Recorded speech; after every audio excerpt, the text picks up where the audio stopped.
ஏமாப்பிள்ள நம்மளை மாதிரி ஆண்கள்லாம் பாரு, இந்த தீபாவளி பொங்கல் எந்த ஒரு நல்ல நாளாக இருக்கட்டும், காலைல எந்திரிச்சோம்மா, அப்படியே எண்ணெய் தேய்ச்சி குளிச்சோம்மா, அப்படியே புது ட்ரெஸ்ஸை போட்டோம்மா, அப்படியே போய் ஃப்ரெண்ட்ஸோட ஒரு கட்டிங்க ஒரு பீரோவை குடிச்சு போட்டு ஊர் நாயை வெட்டிக்கு அதெல்லாம் பேசிக்கிட்டு கரெக்டாக அந்த சாப்பிட்ற டயத்துக்கு வீட்டுக்கு போவோம்.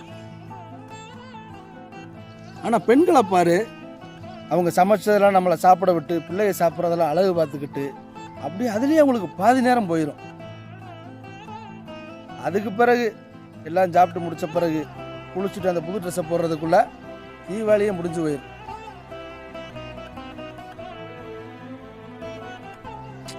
உண்மையிலேயா இந்த பெண்கள் பிறந்ததே ஆண்களுக்காகத்தாயா. நம்ம அதை மதிக்கிறதே இல்லை, ஏளனமாக நினைக்கிறோம். உண்மைதையா, இந்த உலகம் இயங்குறது பஞ்சபூதங்கள்னாலன்னா நம்மள மாதிரி ஆண்கள் வாழ்றது வீட்டில் இருக்க பெண்கள்னாலதையா. ஆமாய்யா, பெண்கள் என்னைக்குமே கிரேட்டியா.